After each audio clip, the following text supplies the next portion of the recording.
Evening, everyone. Thanks for joining us this evening to learn about the state of Long Island Sound. Before we get started, I'm Dennis Reardon, and on behalf of Nunkatuck, I want to acknowledge the indigenous communities native to the chapter area, which include Pagusset, Wepawag, Quinnipiac, Tucket, Nunkatuck, and Hammonasset people. As we advocate for conservation of land and its wildlife, we're indebted to the work of Native and Indigenous people who cherished the land for thousands of years before European colonization. Now, our speaker tonight is Peter Linderoth, who is Director of Water Quality at Save the Sound. He generates and processes data to garner a better understanding of the water quality challenges that face Long Island Sound. And the work is accomplished with the Save the Sound staff and a dedicated core of community scientists. Tonight, we'll learn about how the data is gathered and hear the latest on the ecological health of the sound. If you have questions during the presentation, enter them in the chat. After Peter's presentation and the Q&A, we'll have a short description of a new Nunkatuck initiative. So people would please mute themselves. Peter, you can take it away. Thank you. Thank you, Dennis, and thanks for having me. I think that might be, I got muted. I think that might be Susanna's that's mic's on. That's all right. I'm happy to be here. I'm going to quickly pull up my presentation. All right. Okay, can we see this all right, Dennis? Excuse me a minute. Susanna, please mute yourself.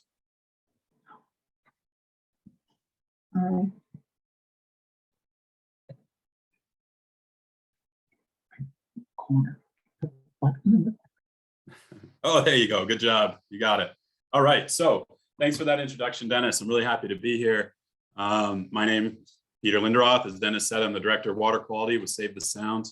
I'm going to be talking about the Long Island Sound report card today, grading the urban sea. The urban sea, I guess we could say urban estuary would be a little bit more fitting, would be Long Island Sound. A quick background on my end. I've been with Save the Sound for 6 years now, actually more going over 6 years now. And I really love working at Save the Sound. It's a hopefully some or all of you have heard of us. We're here to kind of like what our name implies, protect, restore Long Island Sound. And we do that through lots of different avenues. And that's one of the reasons I love it here is, we have environmental scientists like myself, trained environmental scientists. We have attorneys, climate change specialists, communication specialists, engineers, and we all collectively come together to accomplish our mission. And it's a real honor to work alongside those people. Long Island Sound is really near and dear to me. I grew up on the Sound. Many of you probably did as well. I was in, on, around it as much as possible. And to work for an organization that really its sole focus is Long Island Sound. And I, every now and then I'll take our boats out so work can be fun and I get out on the water. I really enjoy it. So with that, I'm going to dive right in. A discussion overview. Like I said, I'm going to mention talk about the Long Island Sound report card. I'm also going to talk about the Unified Water Study, which fuels some of the data, or some of the grades, in the Long Island Sound report card. And I'm bringing it up because Monunkatuck, hopefully I didn't pronounce that wrong, Monunkatuck Audubon Society is looking to join this study. It's a community science study around the entire Sound. So I'll be talking a fair bit about that, data to action. And then I see one hopefully question pop up in the chat. I'd love to see the chat start populating as I'm talking. And I'll definitely stick around for some good questions and I'll take comments and the like. So here's the Long Island Sound report card. Save the Sound became the home of the Long Island Sound report card for the 2016 release. Before that, the University of Maryland Center for Environmental Science had been releasing Long Island Sound report cards. And they do a phenomenal job with report cards, by the way. Quick shout out to them, University of Maryland Center for Environmental Science. They do report cards internationally. Of course, they cover the Chesapeake Bay, but they also do report cards in South America, other parts of the United States. I mean, they're really exceptional with their report card effort. And it was a real pleasure to learn from them. And we took the trip down to Maryland, and it was a very friendly handoff of the sound report card to learn from them the ins and outs of how they do it and such. And then in 2016, that was our first release of the report card, and it's a biennial, every 2-year release. So while I've been talking about this 2020 report card for almost a year and a half now, there's another one coming out soon, this fall, in fact. So this year, we'll be releasing the 2022 report card. And as you can see, we've made a little bit of design changes, but for the most part, we love our lighthouses. There'll probably be one on the 2022 issue. And I want to mention that the report card grades ecological health, or we could say environmental health. So you're not going to see grades for E. coli, for example, which is a public health risk, right? And our waters are associated with public health risk. This report card is very much focused on environmental health. And it was not developed in a silo, right? So I already mentioned that we got some advice and guidance in the handoff from the University of Maryland.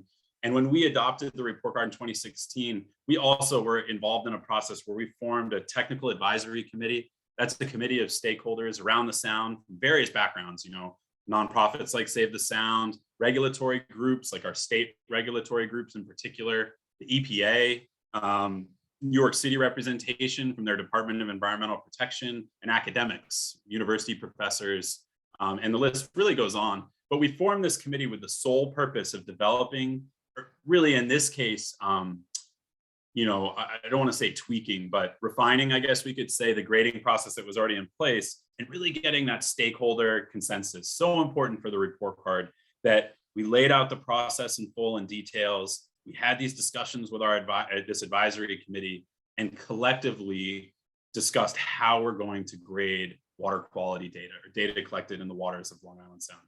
Very collaborative process. That's an important thing to remember. Lots of iterations of webinars, and back then we were able to meet in person. So a lot of in-person meetings all around the sound.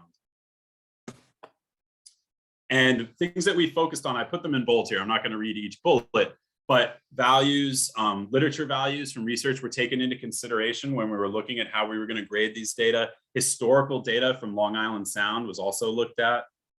We also looked at actual observations during regular sampling that was current, still ongoing. And then biologically derived thresholds were also considered. So we took a very hybrid approach to our grading methodology. And biologically derived thresholds, by the way, those are things which many of you probably heard, such as supportive of aquatic life. That's something that comes up when dissolved oxygen, for example, which I'm going to talk about. But you know, supportive of aquatic life means there's oxygen levels in the water that can support the animals and wildlife that we like to see in the water, and that are so important for that really biologically diverse and rich ecosystem that we have in the sound. Okay, I threw these in. I hope you can all appreciate them. I don't always go into great detail on every single indicator, but I did want to do that here. So open water indicators, I'm going to show what the report card looks like shortly, but these are water quality parameters, indicators that we use in the open water grades. The first one I want to quickly talk about is dissolved organic carbon. So why am I saying dissolved organic carbon and then showing you something that says nitrogen is a nutrient and one of the primary nutrients for algae and plant growth in marine water? Because it's not nitrogen itself, as many of you know, is can be a pollutant. When excess nitrogen enters the waters of Long Island Sound, it can lead to issues from eutrophication, which means a lot of nutrients entering the water. But too much nitrogen in the water is often associated with algal blooms and with low dissolved oxygen levels. The thing is, if we monitored and took the nitrogen data that exists in ambient water, that means just kind of out in the water, it wouldn't be a great indicator because we're not sampling the tissue where the nitrogen ends up going of, say, kelp. And this is obviously a beneficial algae that we want to see in the sound. Nitrogen also ends up in phytoplankton. That's what we're looking at here. Small, just think of them as floating algae and plants in the water. We need phytoplankton for a healthy sound, but too much phytoplankton, too much in the water can be detrimental to animals and people, actually. And nitrogen can fuel that. So we need some nitrogen, we need some phytoplankton, but excess nitrogen will often lead to excess phytoplankton and algae blooms. Nitrogen is also important for, you are all probably familiar with this with the marsh at Monunketunk, but also important for, you know, cordgrass or spartina like we see here. Now, why was I talking about DOC? So dissolved organic carbon is a great metric of the impacts that people have, human impacts on the water as they relate to nutrients. It's stable in the water. It doesn't get picked up by plants and algae as quickly. So it's a better indicator of human impacts. And we talked about this collectively in the science with our stakeholders, and it really works better as our nutrient indicator. Okay, the next one's dissolved oxygen. So that's literally oxygen that's dissolved in the water. And that's important for lots of animals. We breathe oxygen, right? But we breathe it in the air through our lungs. Most animals in the sound that rely on oxygen breathe it through gills. So things like hermit crabs, bunker or Atlantic menhaden, there's the fish in the upper right corner, oysters, horseshoe crabs. I mean, you listed, I'm sure you all have your favorite animals in the sound. Most of them need oxygen to survive. When levels of oxygen get low, well, first off, I have a video here. I'm going to mute it though, so otherwise I'll start screaming at you all accidentally because the volume will play on my end. Here's an example of a healthy school of bunker. Those are Atlantic menhaden. A lot of you are probably familiar with this fish. Very important fish to Long Island Sound. Lots of other fish eat them, bluefish, stripers. You see whales coming back in the sound. Likely that they're also coming in following some menhaden schools. They, though, are very susceptible to low dissolved oxygen. They school very tightly. And when oxygen levels get low, which we call hypoxia, by the way, that's low dissolved oxygen in the water, or even anoxia, we start to see, sorry if you have to look at this with your head tilted, but we start to see occurrences like this fish kill event. And these are rotten, frankly. They're terrible to experience. This was in Eastchester Bay a couple years ago. Our field sampling team took this video, and the oxygen levels in the water were basically non-existent. So it was anoxic in that case, which means no oxygen in the water. And there were large and thousands of dead fish. And that's directly related to, in many cases, stormwater runoff and other forms of nitrogen entering the water as that oxygen, causing that oxygen to lower.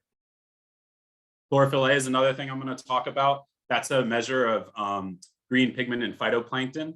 But just know that we need some phytoplankton, like I said, but too much starts to look like this. And this is an algal bloom, like I was talking about. This one's in Milton Harbor and Rye. And you can see, I mean, the sound shouldn't look like this. This is in a harbor. Our team was out doing some sampling, and there was just this green, gaseous looking layer of algae in the water. In that case, very likely a cyanobacteria bloom, which is also algae or associated with algae blooms, and really detrimental actually to humans too. It can be really bad for us. Another thing we measure is water clarity. So this one is, I've talked to people before, and like, why is the sound so cloudy? And frankly, Long Island Sound's an estuary. And by that, it's a place where the ocean, the Atlantic Ocean, meets freshwater sources. Lots of our large rivers, such as the Connecticut and Thames, come into the sound and cause this mixing zone, which is called an estuary. It's not supposed to be crystal clear. If Long Island Sound was crystal clear, we would be in trouble. There'd be something very wrong. It should have, not perfectly clear waters, especially in the spring and summer months. But as it gets murkier and murkier, it starts to be an issue, and it's often related to sediment coming from stormwater runoff or other human activities, and it's detrimental to aquatic life as well. In the bays and harbors, and I know I'm kind of jumping ahead with that, but in the bays and harbors, we also look at seaweed or macrophytes. In this case, we'll say seaweed. Some seaweed's a good thing, right? But too much, like this rake toss would tell us in New Rochelle Harbor, is a problem, also indicative of too much nitrogen. And then oxygen saturation is kind of a complicated one, so I'll touch up on that if someone pops it in the chat. Just want to point out that we talked a lot about how we were going to divide all these water quality parameters, which we have data, by the way, for every single one of these, how we were going to divide them up. At the end of the day, we said we're going to treat them all equally. So our bay indicators, which are for our harbors and bays, you can see we have 5 indicators that we grade here. Each one gets weighted to 20%. And then in the open water, each one is 25% because there's 4. Not so much seaweed sampling at the bottom of the middle of Long Island Sound. So it's not the best parameter, obviously, for the open water indicators.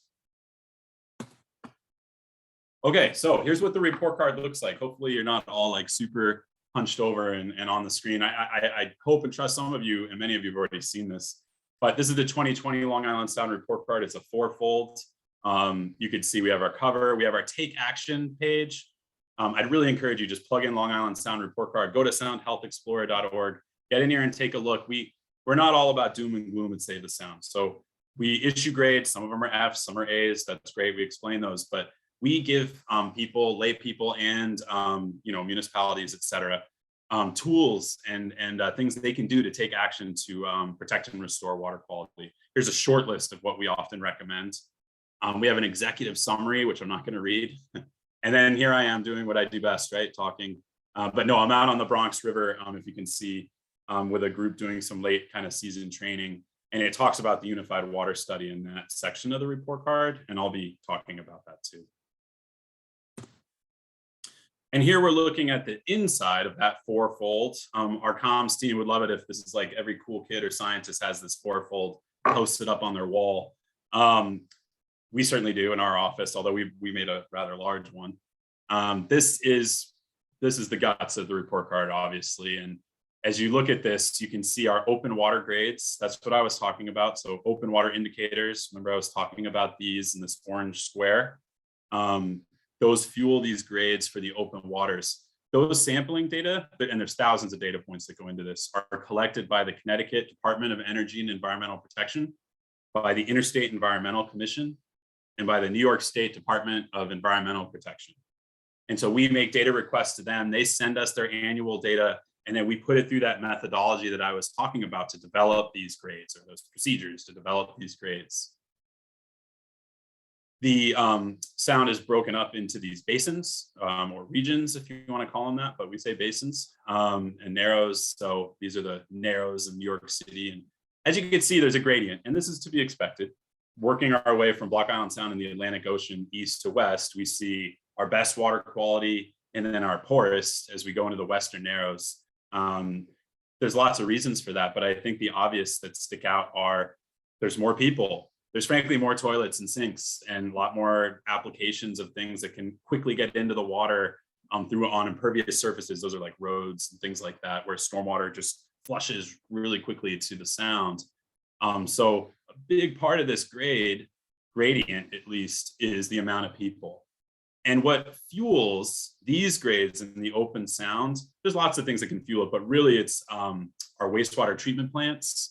And the amount of volume and load is volume and concentration of nitrogen that enters the sound from them, also from our rivers.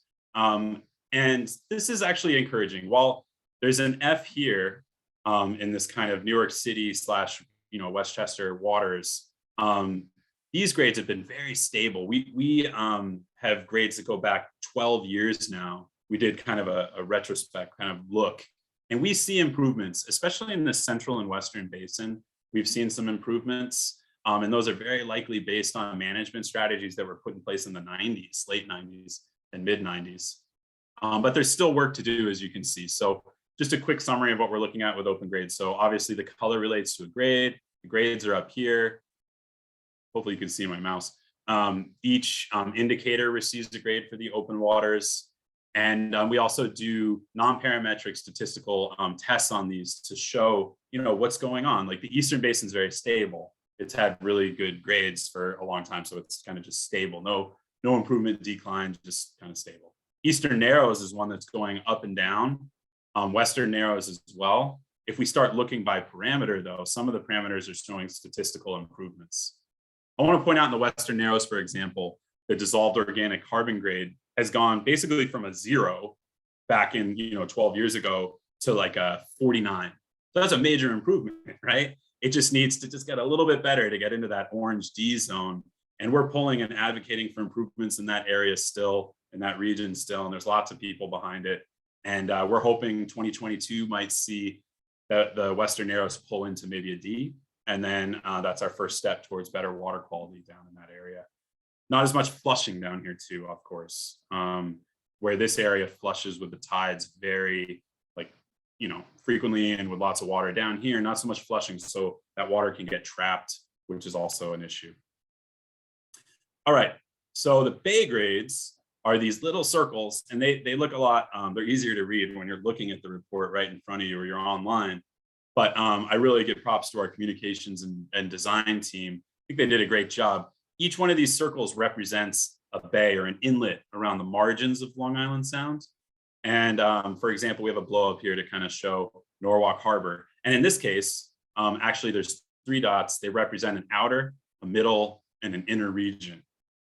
And this is not uncommon to have a better grade in the outer region than the inner region for very similar reasons that I just, with tidal flushing, less volume of water, these areas are sometimes much more impacted too by pollutants coming down the river, in this case, the Norwalk River. So this is not uncommon to see. The groups that do the monitoring for the bay grades, I'm not going to read them all off as much as I'd love to, because I really, really love working with all of them. Genuinely, it's an honor to work with all of them. Are here. So each group, this one's cleanup sound and harbors. They do Eastern Connecticut, Wickety Quack Cove, Mystic River, and Mystic Harbor. And as you can see, the parameters here are graded, and you can see a grade for each parameter, and then the overall bay grade. And we're looking forward to Monunketung Audubon Society filling in Guilford Harbor. You can see it's actually an area where we could use a little bit more coverage. So looking forward to Guilford Harbor joining this study. All right, and I want to say thank you to the data providers, although I probably already did. Here we're looking at Connecticut Deep, or the Department of Energy and Environmental Protection, New York City DEP, IEC, so these are our open water data providers. And then here are unified, just some of those groups that I mentioned that monitor the margins around the sound. Here's Gavin from our team in East Chester Bay, but Maritime Aquarium, Town of Darien, Harbor Watch, and these are students from the Bridgeport Regional Aquaculture School. And this is a training that brought together the Bronx River Alliance with Charlie here, who does monitoring on the Nissaquag River. It's really a wonderful collective of community science groups that come together to provide these data, and then also develop this really great network. It's definitely turned into a community science network with coverage around the entire sound. So what's the Unified Water Study? Well, it's a monitoring program that was designed to fill the gap, and in this case with empirical data or real data, filling these bays, inlets in with real data, not just modeling data or sporadic data collection. And so there was a lot of data that existed for the open waters. So grading the open waters was no big thing. 2016, in the following report card, no problem. Thousands of data points out there, current monitoring programs that have been going on for decades. In 2016, we decided, Save the Sound and others, look, we need a monitoring program that can fill the bays and harbors with that type of consistent, comparable data. Now, there's lots of stellar groups around the Sound that were already doing data collection, and they had their own purposes, and they were great, good intents, good data coming out of them. But it became challenging. It was very challenging to compare what was collected, say, in Hempstead Harbor. There's a wonderful group, Coalition to Save Hempstead Harbor in Long Island. They collect really high quality data, but it was a challenge to compare their data to, say, a group that's up in the Connecticut coastline, because they weren't following the same procedures, not necessarily the same parameters and labs. It just got hard to compare the data. So what this study does is fills this data gap with comparable data in our inlets. And it was just like I was mentioning in the report card, it was designed to assess the environmental health of these embayments. Those are those inlets that I just mentioned. All these light blue colors, you probably recognize some of the harbors here, are, like here's New Haven, are Long Island Sound embayments, and there's over 100 of them. So as we designed this study, it was specifically developed for these bays, harbors, inlets, and the margins of the Sound, and specifically designed also to be achievable for community monitoring groups. That doesn't mean easy, but it just means that it was set to a level where we could get inclusions from, like I said, municipalities and traditional nonprofits and 100% volunteer groups. Very important that we design the study to be as inclusive as possible, this monitoring program to be as inclusive as possible. And so as we were designing it, you can imagine all these scientists and all these people who are getting advocates that are getting together. And we probably had 100 parameters that people thought would be great to monitor for the report card. The end of the day or the end of the month or the end of the year, because it took a while, more than a year, we narrowed down, we would split the study into 2 tiers. So what we're looking at here is a tier 1, all the groups in the study, and I'm going to show a map of where they all are, but all do data collection for these parameters, DO through temp and salinity. Those are the ones I was telling you about for bay grades. Everyone does those. And then some of the groups, 7 of them to be exact, do extra monitoring that involves continuous dissolved oxygen. Those are loggers that are left in the water for 6 months that take readings every 15 minutes. for dissolved oxygen. They stay in the water. Quantitative macrophytes, which is a fancy way of saying video surveys and looking at seaweed coverage on the bottom of the bay, and then nitrogen and phosphorus sampling as well. It's a 6-month monitoring season. That means our groups are out on the water for 6 months. Well, not literally, but it goes from May to October, and they're out on the water twice a month to do the actual sampling. And it's conducted in compliance, this is important, under an EPA-approved quality assurance project plan. So we have EPA quality assurance staff that review our project plan, very large technical document, administered and managed by Save the Sound, but all the groups agree to follow it. And it details how we collect those data, where the stations that data are collected are, how they were selected, how we do our quality control, laboratory work, et cetera. I mean, it really is a very detailed and necessary document that strengthens these data and gives us that comparison that we were looking for. We'll call it the apples to apples comparison here. I mean, you have to do green and red, right? Because no bay is exactly the same, but at least we know that the data are being collected the same way so we can make these comparisons. Here's where the Unified Water Study is now, and it's certainly growing. 2022 is going to see new groups and bays, and 2023 is seeing more as well, including Guilford Harbor, as I mentioned. But you can see we have really good coverage of the sound and great collective of groups that do this monitoring. Here's a timeline. Maybe I won't read the whole thing, but I just want to point out some of the key things that happened. So 2015, we started coordinating the UWS almost right when we said we would do the report card, knowing that it would be a need. We wanted to generate bay grades. We didn't feel that the open water data could be expanded into the bays and harbors. And the scientific community around the sound told us the same thing. We piloted the study with 3 very brave groups in 2016, all of which are still in the study, thank goodness. And here you can just kind of see the growth of the program going from 11 groups to now 24 groups in 2021 in 41 Long Island Sound inlets. Goes through some of the procedures here. This is just an example of how we select stations. Darien Harbor on the right, and then Flushing Bay, a new entry to the Unified Water Study on the left. No matter how large the embayment or waterway or site is, we treat it the same way. We lay over a hexagon grid that has 0.42 kilometer squared hexagons. Sometimes we merge them, but the intent here is to generate random stations in the embayments.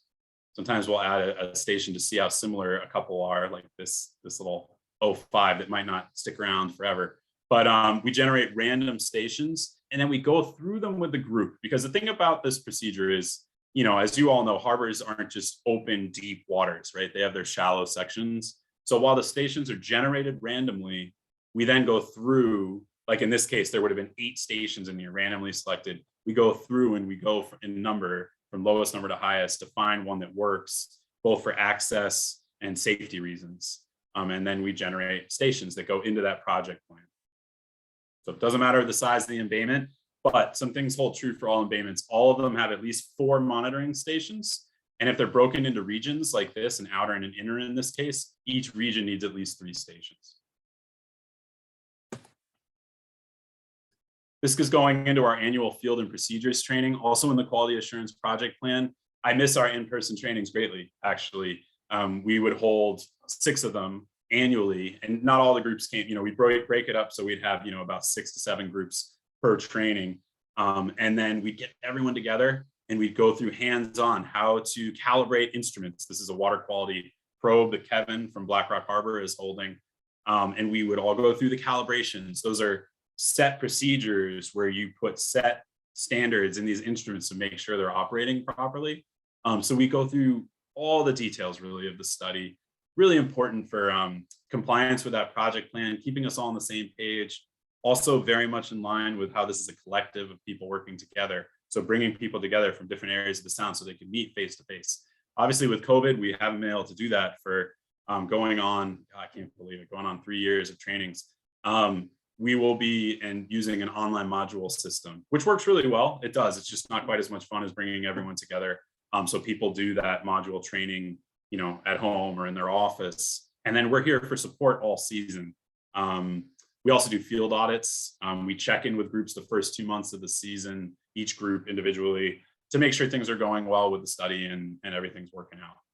All this stuff is mandatory for groups that are in the study. It ensures QOP compliance and good rake toss form, like we're seeing here in Eastern Connecticut. We use rakes to sample the qualitative macrophytes, so just a good rake toss form. All right.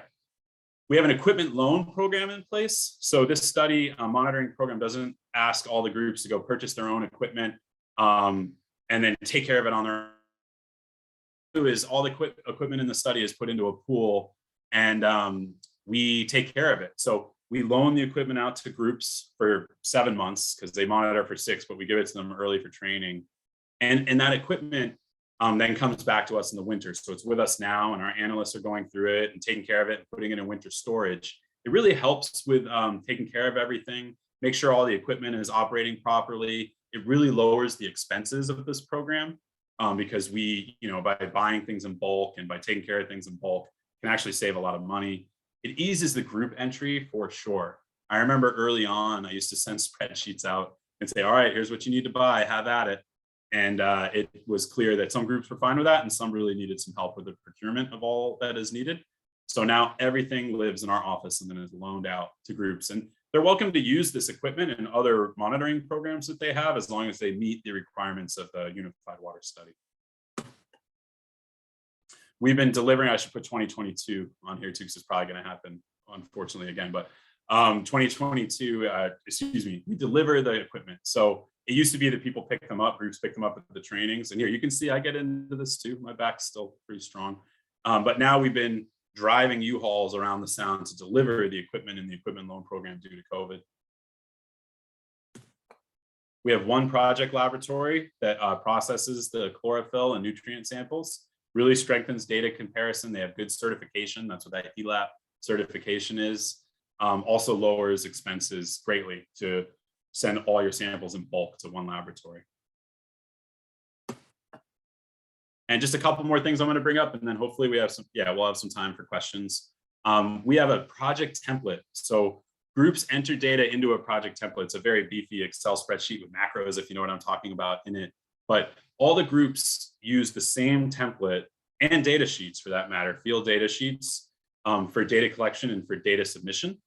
It really helps us out with the final formatting, doing quality assurance checks on those calibrations, for example. Data from calibrations goes into the template, as does a lot more information. It holds really, really important information that's not always directly released with data sets, but we maintain it. And as long as the program goes and some, we'll maintain those extra metadata and extra critical information to help with quality assurance. We also review it all every year before we release the data to the EPA and then the public. It facilitates widespread data sharing too. We also put all these data into a federal data platform, which is necessary. It's called the Water Quality Exchange. Some of you may be familiar with it. It's not the easiest thing to get data into, but it's a requirement and it holds data for, across the entire nation. It's an EPA data platform.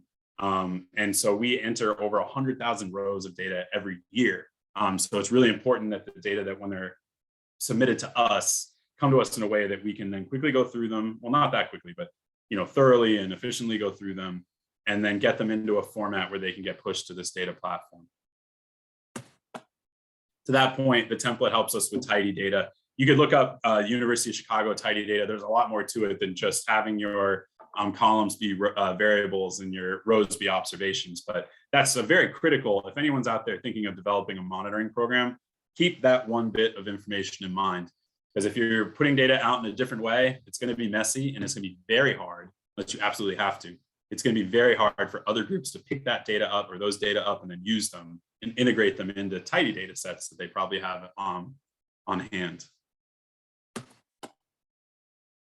This process helps us. This is the quickest of snips from New Haven Harbor. We do this for every parameter, for every depth data is collected. And in this case, it's just showing all the dissolved oxygen readings at the bottom of New Haven Harbor in 2020. And what we're doing is we do this, like I said, so there's, we make quite a few of these figures, but we look here for anything that looks abnormal, outliers that may need special attention, anything.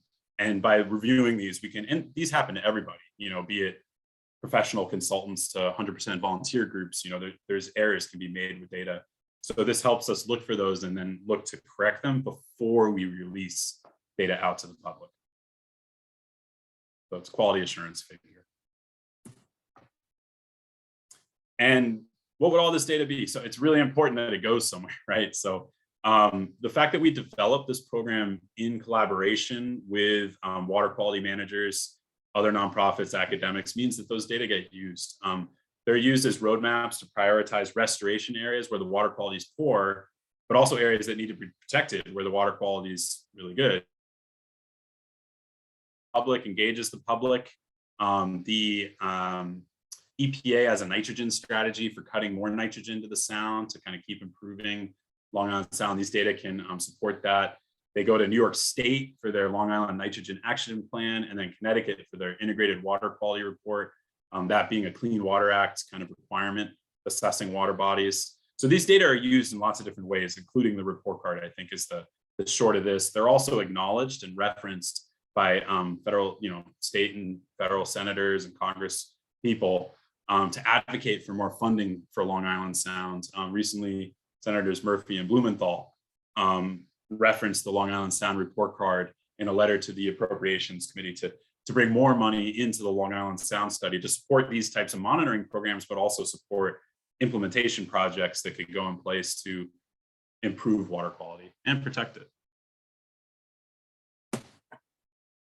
I'm not going to do this live right now, but I really encourage you, like I said earlier, to go to the Sound Health Explorer. That's the digital home of the Long Island Sound report card. It also has its own eco report card website, but the Sound Health Explorer fishable section is a great place to go, and it's an interactive version of those grades that I showed you. You could go in and click on Mamaroneck Harbor and see that Director Shipyards, in that case, does the water quality monitoring, how long they've been doing it, a full view of all the years and grades that are available, and you can really start diving into some of the specifics on the Sound Health Explorer.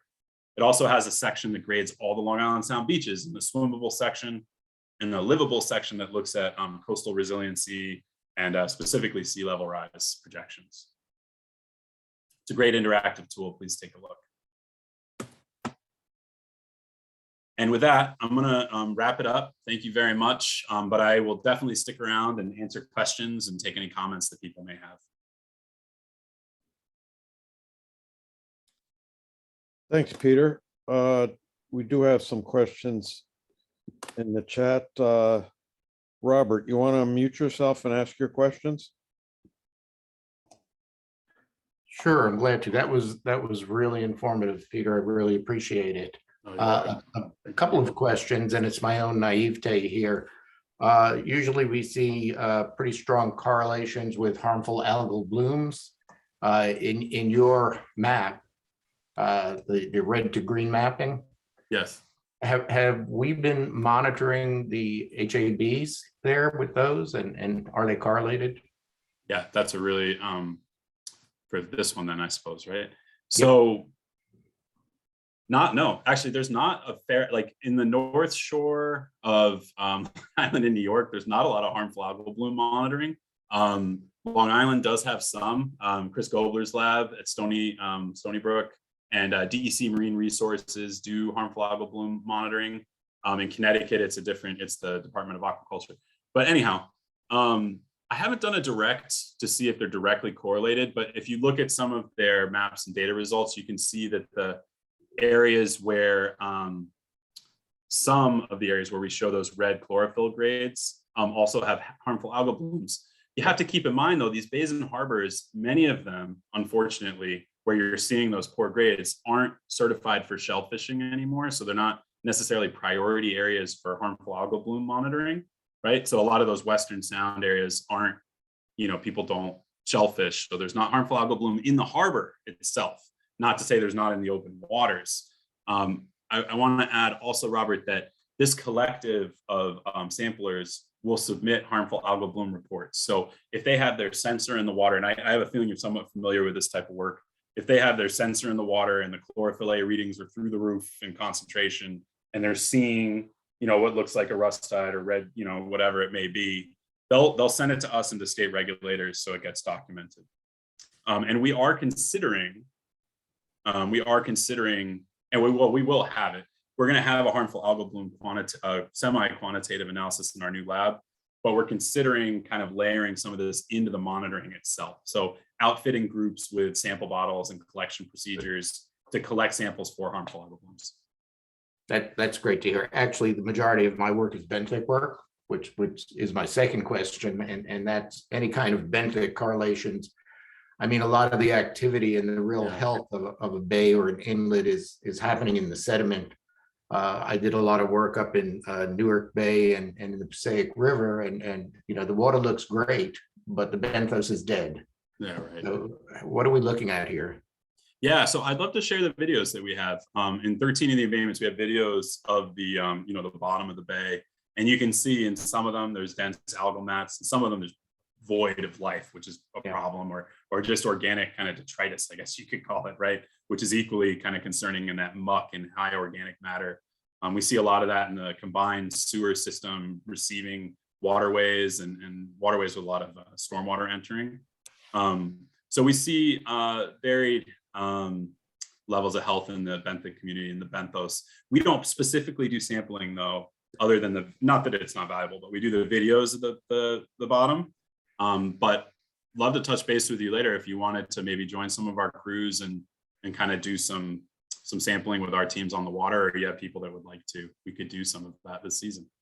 That would be fun. I'd love to get a better handle on what's going on in the benthos there and look at some of the indicators there. Yeah, so I could connect you with any of these groups. So I don't know exactly where you're specializing, Robert, but Save the Sound also has 3 vessels in the water, moving from kind of Clinton Bridgeport, and we have one at City Island and another in Mamaroneck Harbor. So I'd be happy to take you out on, or have someone take you out on those as well. I'm at Southern Connecticut State. Good. But I've just begun working with Carl Harvey's group. Oh, well, there you go.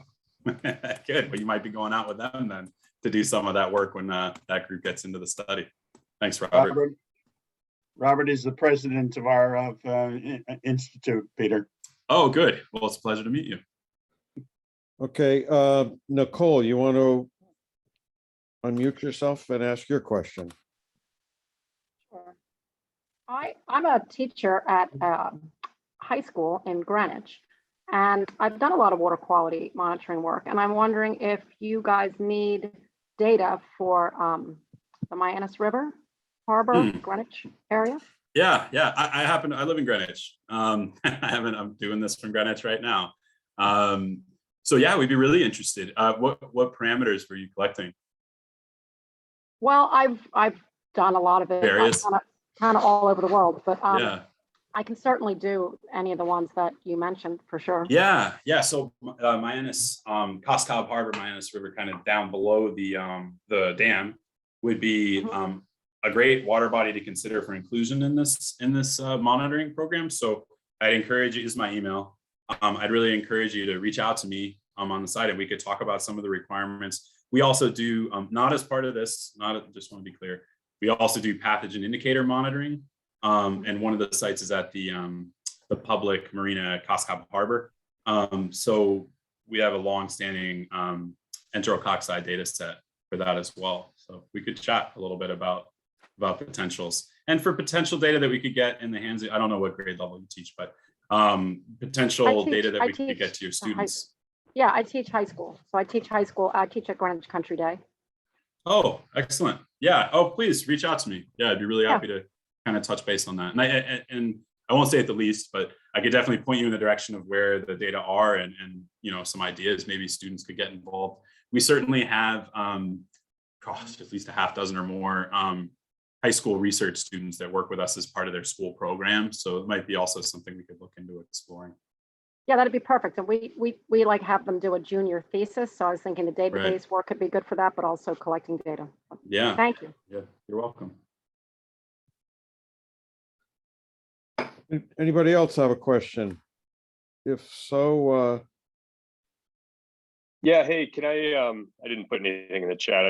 If I could just ask quickly, I'm just curious in the Western Narrows, what are the biggest gating factors to like better water quality or water health there? Is it sort of like, well, there's just a lot of impermeable surfaces around there and it's very Yep. densely, it's very concentrated? Or is it more like if municipalities did X, Y, Z, they like we'd have a better chance of having Yeah. cleaner water there? It's both. It's definitely both, Yeah. Jeff.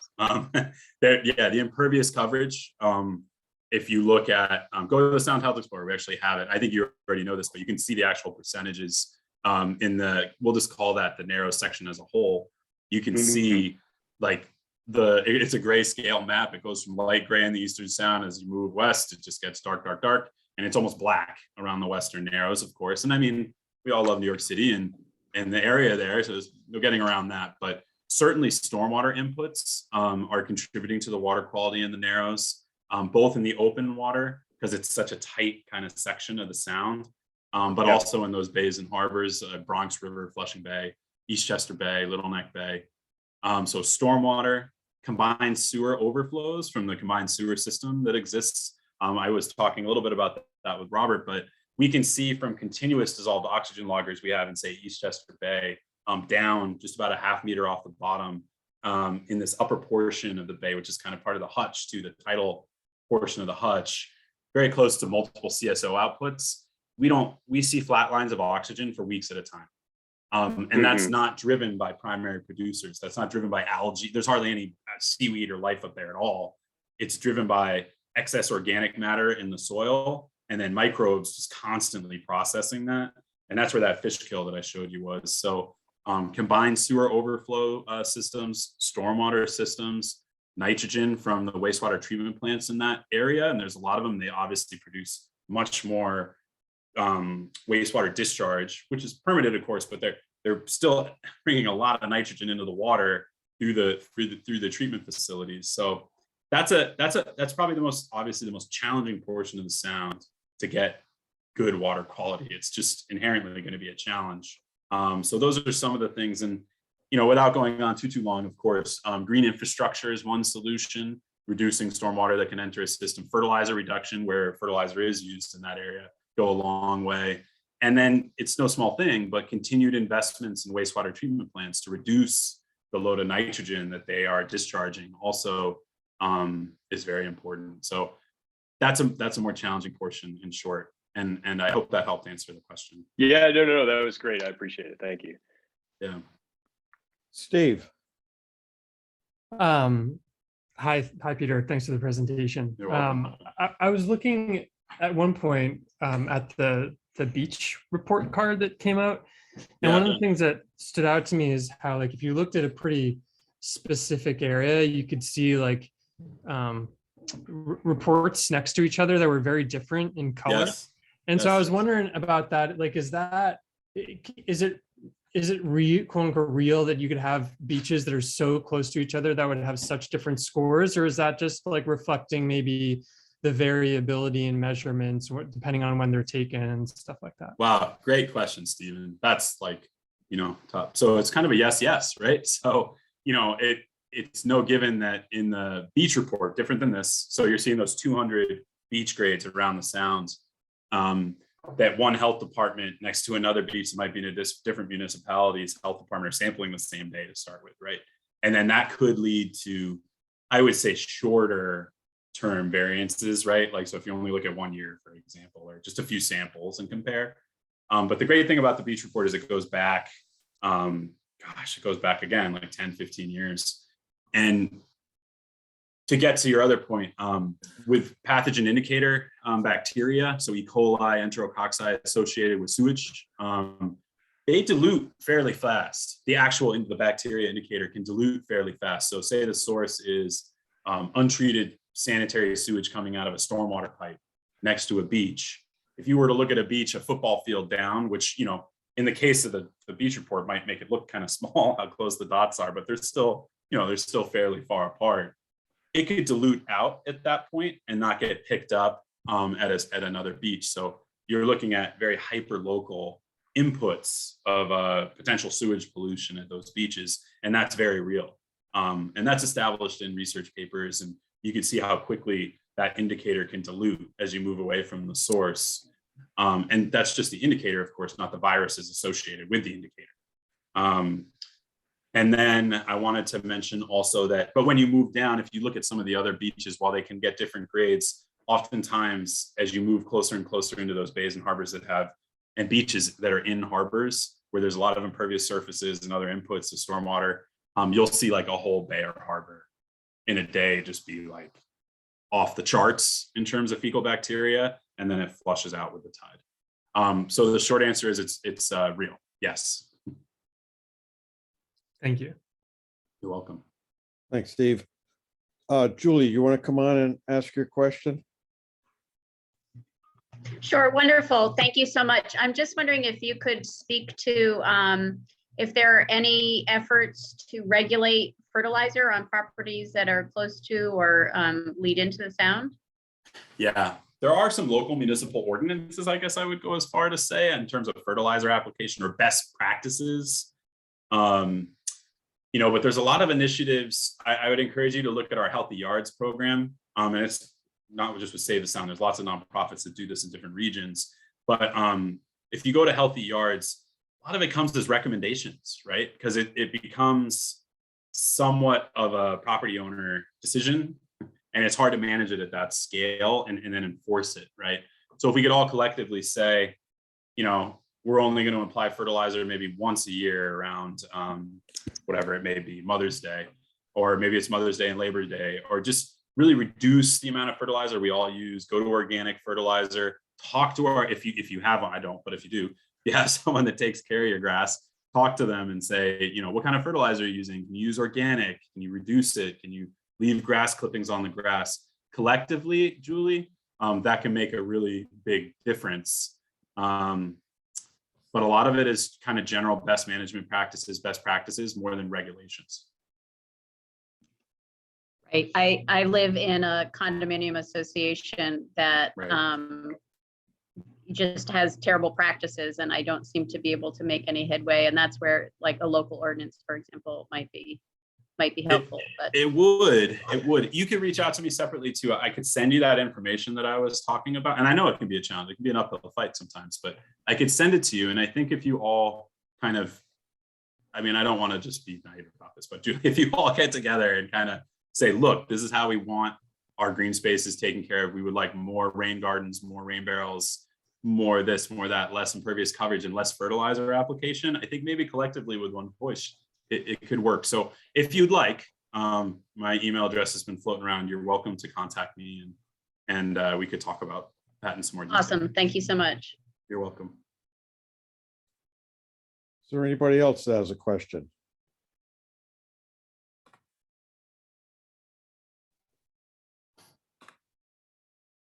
All right, thanks, Peter. You're welcome.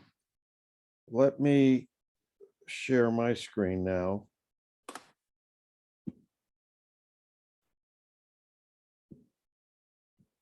So that, Don't go away, Peter. No, I won't leave. Thank you for having me again. It's been fun, but I will stick around.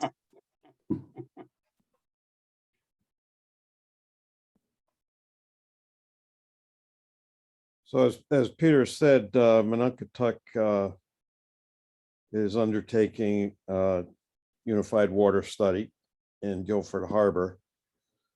And the map that he showed of the locations where the bays are that are and areas that are done shows this huge gap between the Connecticut River and the Farm River where nothing is done, and Guilford Harbor is just about in the middle of that.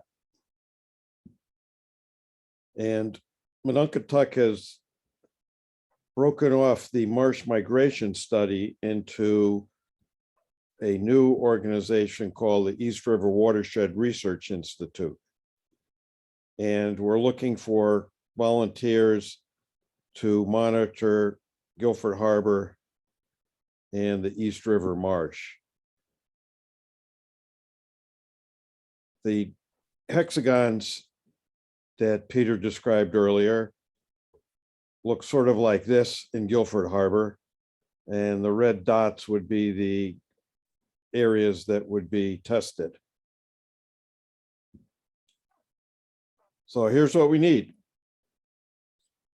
3 vessels for Guilford Harbor and 10 to 12 volunteers that would make up 3 crews of 3 or 4 people that consist of boat captain and 2 or 3 research scientists that would do the recording of the data.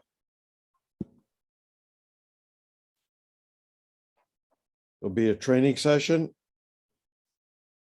As Peter said, the surveys are done 6 months of the year. So kind of depends on how the months work out, but it'd be 12 to 14 sessions. Saturday mornings from 7 to 10, middle of May to the middle of October. And if you'd like to help out, email Derek Faulkner or Tyler Santiago Gamble or call Carl Harvey or sign up at monunketuk.org/unified water studies sign up. And I'll put that in the chat. So at this point, I'll stop sharing my screen again and we'll call for any questions on this.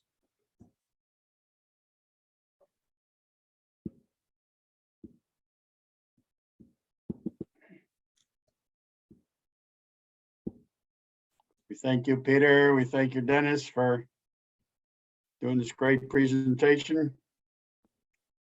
And for the people in the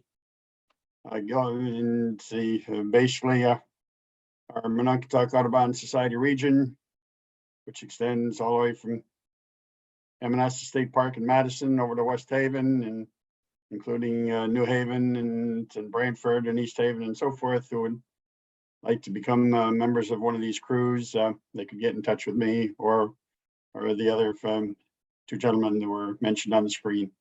So, look forward to working with you. Yeah, I'd really encourage you all to get involved. You know, Dennis brought up something I didn't mention because I didn't want to get too technical, although I probably still went off the deep end a little. We do our monitoring within 3 hours of sunrise. And we do that for a reason. That's not to cut into people's beauty rest. In these bays and harbors, that's part of our standardized procedures. If we had people collecting dissolved oxygen at all different hours of the day, we would lose comparability almost instantly. So it's a great time to be on the water. I'd really encourage people to reach out to that list of contacts and get involved. You know, it's a great collective, and we're looking forward to welcoming you all to the study. Having done it for 3 years in the late 1990s and so forth, it's a wonderful experience. Well, thank you very much. Have a nice evening. I'd be happy to send the PowerPoint presentation as a PDF to you as well if you want to post it or send it out. Okay, thank you. You're welcome. I will be sending out an email tomorrow with a link to the recording of this. And in the email, I'll include the email addresses of all the contact people that have been mentioned tonight. So unless there are any other questions, I will thank you all for being here and remind you that next week will be another program from Save the Sound about dam removals and the effect they have on stream ecology and ecology of Long Island Sound.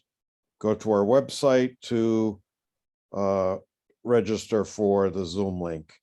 And with that, thank you, Peter, and good night all. Yeah, you're welcome. Thank you. Good night. Take care.